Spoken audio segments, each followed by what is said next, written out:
Hello everyone, चला तर मग आज आपण बघूया मेकअप स्टेप्स.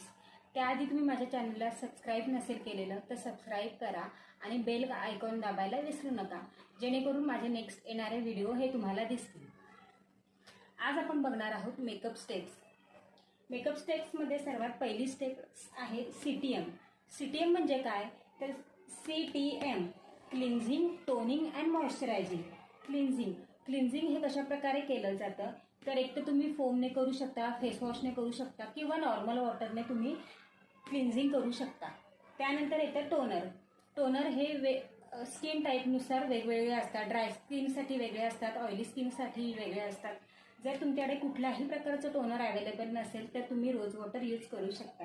त्यानंतर आहे मॉइश्चरायझर हे सुद्धा स्किन टाईपनुसार वेगळे असतात. ड्राय स्किनसाठी वेगळे असतात, नंतर ऑइली स्किनसाठी वेगळे असतात, कॉम्बिनेशन स्किनसाठी वेगळे असतात.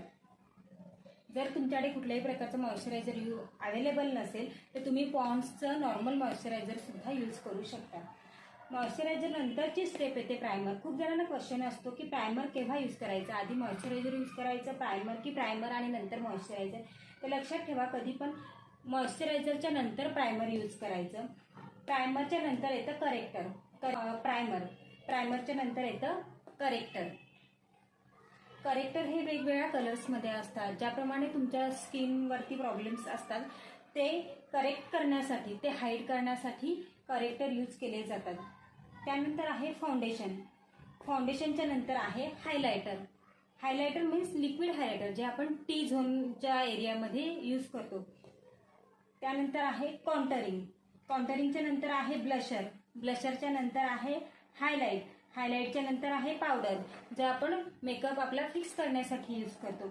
आणि या सर्व स्टेप झाल्यानंतर आपण यूज करतो मेकअप फिक्सर. या पूर्ण स्टेपचा डिटेल व्हिडिओ मी नेक्स्ट व्हिडिओमध्ये अपलोड करणारच आहे. तर तुम्हाला हा व्हिडिओ कसा वाटला मला नक्की कमेंट्स करून कळवा. थँक्यू.